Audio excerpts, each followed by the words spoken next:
What's going on, guys? Babs here. Going to do a pre-recorded talk through of Bandon. This is the back 9 round, and we're just gonna get into some nitty gritty. I know some people struggle with Bandon courses, so we're gonna put some thoughts into this and kind of see if we can give you some good information. So in general, what I like to do is change up the shot strategies. As you can see right there, I didn't go full backspin, but I took a little bit off because you have to understand the slope of this green. And when you zoom in here, you'll kind of see what I'm referring to. And that, let's say blue is uphill. So the green is kind of shaped like this, so to speak. And then it all kind of flows down this way, right to left. And it'll come in like this and slope like that. And then you'll have some lower end sections down here. What you have to keep in mind is that you could roll off. Sorry, let me change that. And down in here if you get the wind wrong, in which case you'll be fringe or rough. So we have a right to left wind here. So my strategy with all of this is to basically land my ball somewhere in this picture right here. And then let the wind and the green bring it down. That's the strategy. That's the thought process. You can bring it a little closer, so forth and so on. But keep in mind that not every shot requires full backspin. So there are some greens, and I'll show you like the next green is something that I don't use full backspin. So I took a tick off. Landed 201, stuck 1. So landed it right behind the hole and stuck 1. And this is an easy putt, not a whole lot happening here. But if you were to get sort of up in this area, it's gonna all flow from this hill downward. So your best position is to be to the left of the flag for a better putt.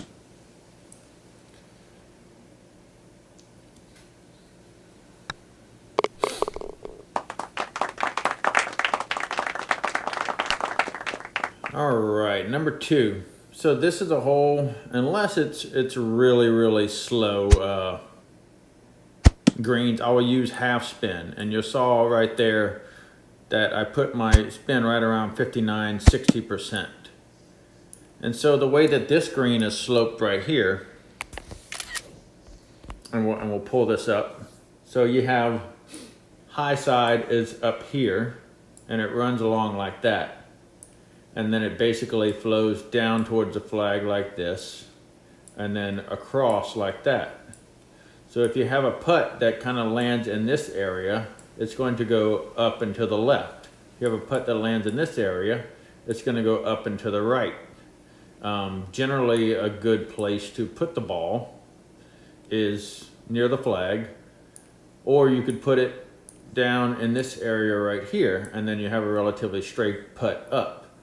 But if you hit full backspin on this green, because it's sloped back to front, it's going to spin drastically in this area. It's going to come straight back like that. So as you saw, I only use half spin, and then I have a left to right wind. So again, I want to keep the ball on the left side of the flag if possible. So if you don't have all your spins figured out, chart some half spin tee shots. Misting early. See, and that spun 3 yards on a half spin shot. So if that was a full backspin shot, it would have spun back 6–7 yards. So as you can see the dots here, they're all moving, from left to right. And that's the slope I was referring to. And sometimes if you have a right to left wind, it can run way down here. But my tip for this hole is to not use full backspin. First grid line, not doing a whole lot. The next 2 are moving pretty consistently, so those are the ones that I calculate. and then I just see my line coming off the club face, slow it first, and then it breaks at the end.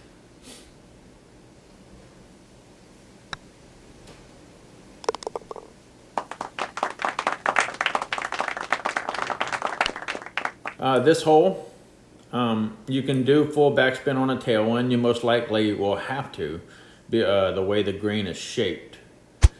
With this, again, I'm going to do a 3/4 spin, and you know, I'll keep showing you guys what the green looks like so you have an idea.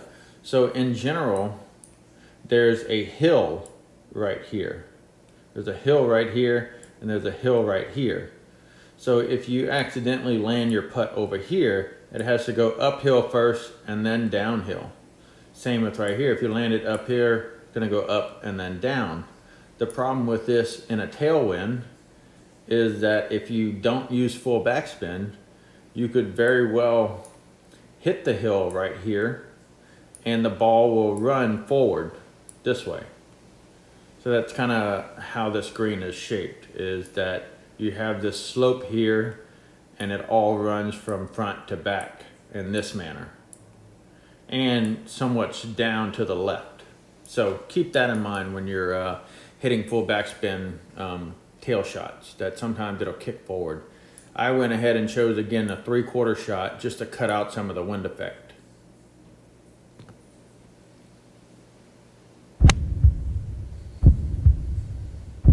Leave it on the left side of the flag. That's usually the best place. If you are up here, it's a little more downhill, but there's not a whole lot going on here. It's kind of like a Bethpage green.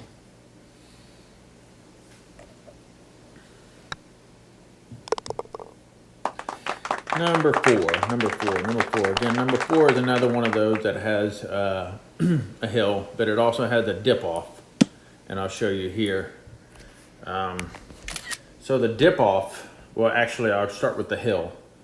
So let's start with blue. There's a hill right here that runs along the right, and then there's another dip off right here. So this will be the high side of the dip, and then this runs this way. So if you have a left to right wind and you aim too much and you land somewhere in this area, the ball has the tendency to roll this way. This right here is all flat, so that's not too bad. But you can roll yourself off this blue hill.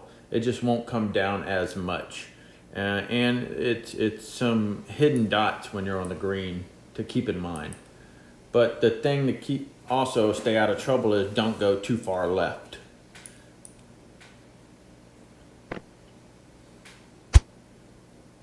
This will be a full backspin shot just because it's tailwind and it's a long distance.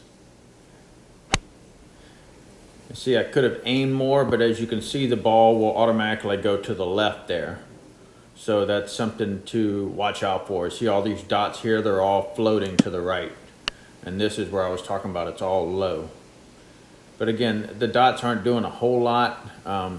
What I do here normally is I take these dots right here and I'll just multiply them by 2 since the end of the putt isn't doing anything. And that's how I figure out this putt.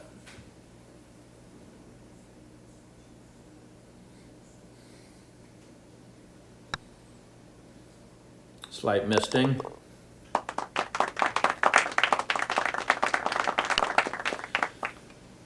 All right, number five. So I typically like to hit a punch on this hole. I find that it's pretty consistent in a tailwind or a headwind, depending on what club you get. It seems to be club specific. But I hit a half spin shot here just to play it safe. Don't want to run it out too much. And then again, as far as the green and the way it's shaped, this is a high side part of the green. And this is the high side part of the green. And everything kind of flows into a funnel like this. In this direction of this arrow. So this is the low side right here. And this is more of a high side. So keep that in mind depending on what wind you get, what kind of spin you choose to use, that you don't get drawn back into that low side. So again, another half spin iron shot just to reduce wind effect. and went a little long, but you know, it's not terrible. It's not a difficult putt, but as you can see the dots right here, they're all flowing towards the end there. So see, another Bethpage type putt. Again, it is 9 greens, so not crazy difficult. Just you have to watch out for the hidden dots. And you'll see right there what I mean by hidden dots. So these dots look like they're moving to the left. But if you scroll it back, this dot over here looks like it's moving to the right. So as you watch my putt, I miss late to the right, but the ball moves to the left. And I'm referring from the player's point of view. I miss late to the right, but the ball still moved to the left. So keep that in mind. This is typically a punch shot for me. I just find that the punch shot has been very consistent. Unless I'm in heavy winds, I may hit a half spin shot. But we'll show you what's happening over here on the green whenever we get zoomed out. There we go. So again, this is one of those holes where it's a little tricky because your high side, and I'll zoom out a little bit, you have a high side here above the flag, and then the green tends to run back this way. And it will also tend to run in this direction, like this. So you have this hill here, kind of like Royal St. George number 9, I think it is, where if you go long, it'll roll off and into the fringe rough area. If you come up short, it'll tend to drift in this dead space area. So keep that in mind when you're formulating what type of shot you want to hit. Again, I said punch is pretty consistent, so that's what I'm gonna go with.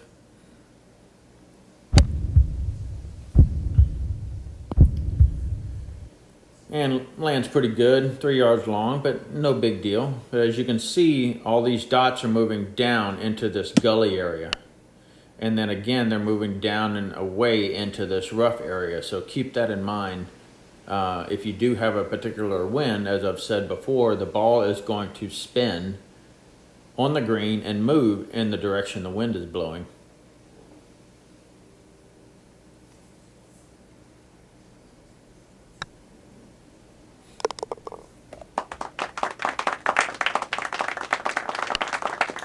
Number 7. Number 7, it's kind of like number 3. Generally, this is downhill and not uphill, but a similar strategy to being used. You can hit half spin shots, you can hit full backspin shots. And we'll show you what this green is doing right here. So what this green does in this instance is that there's high side here and then there's high side here.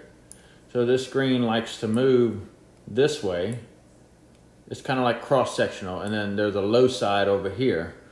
So if you go too long, you're gonna have a right to left breaking putt, and if you go short, you're gonna have a left to right breaking putt.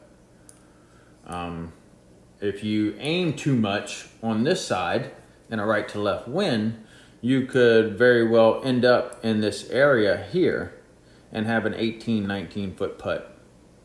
So learning your greens, learning the slopes and what they're doing is key.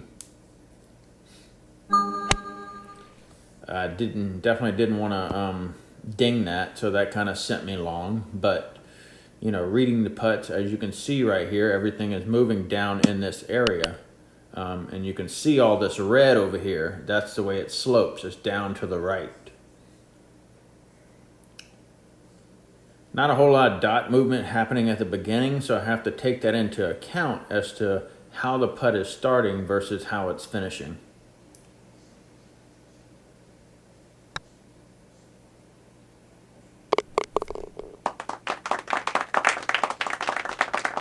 All right, number 8. So you can see this view is kind of skewed, if that makes sense. The angle that you're hitting at is not straight on, you know, like this. This would be straight on. It's not. The angle that you're actually aiming at is this way. So keep that in mind when you're looking at the winds, is that you're not really going in this direction. You have, 10, 15, maybe 20 degrees of angle obscurity. And that might be causing some of your shots to be go awry. So we'll look at this green. This green is all this side is high, all up here, and all this side is low. So this green basically funnels down towards the flag this way and down towards the flag this way. And then it all goes here. In this view, left to right. In the front view, it's right to left. Again, if you have this kind of wind hitting over this area, if you do end up landing too much in this side, it'll roll off and you'll end up in the rough over here. So look out for that. Again, still trying to figure out the wind. This looked like a headwind. That looked like a tailwind. That looks like a side wind. So it's, trying to find a camera angle that works best for your distance and eventually use that same camera angle, make notes, and if it works, it works. And if it doesn't, it doesn't, and write it down. I can't remember which camera angle I used. Obviously wasn't the correct one because I didn't get a heartbeat and I ended up 6 yards short. So it could have been the player point of view camera angle, or it could have been the back camera angle. Who knows? So if you're back here, I'll show you, as I did earlier, how this green slopes. So the vertical dots are moving in this manner, like this. But the horizontal dots are moving in this manner, like this. They're basically cross-sectioning each other. So that's generally an idea of a straight putt, but there will be some tendencies for the dots to follow each other as it's going. So the first part of the grid is moving slightly to the right, and then there's another part that straightens out. So as you'll see, I'm gonna counteract for the vertical and horizontal dots. See, it goes straight and then slightly bends. And it doesn't look like that from that distance, but that's where I say you have to keep in mind that the vertical dots do play some factor into the course. This hole comes up a lot, I think, on best of par 3, if I'm not mistaken. I tend to add a couple yards just so I don't come up short, even though there are times where I do come up short. And so I like to hit a punch off this tee. If you get the punch wrong and you come up even a yard short, you will roll off on full backspin. So be careful of that. It is kind of tricky. Again, this is the ridge right here. And then it goes straight down. And this is, fringe and fairway in this area. So you have to be careful of that when you're looking at that kind of shot. The typical shot to do here is to land the ball above the ridge right here and let it roll forward, let it kick forward. There's another section up here that's high side, which means that now your putt, if you are on that high side, is going to roll down this way in this manner. So what you want to do, all in all, is not come up too short. That way you don't roll off the ridge and end up ruining a great round by coming downwards. You want to try and place your ball a little bit even with the flag and let it go long. Why risk rolling down the hill? You can go a little long and give yourself a putt. But if you never give yourself a putt, then you miss out on the opportunity. So I hit an off-spin punch, throw it 3 yards long, and it comes back down towards the hole. If I were to, throw that at actual 125, the ball would have maybe landed right in this area and rolled down. So strategize your shots to work for your benefit. You know, throw it 3 yards long and leave it right there above the hole so you can make a birdie.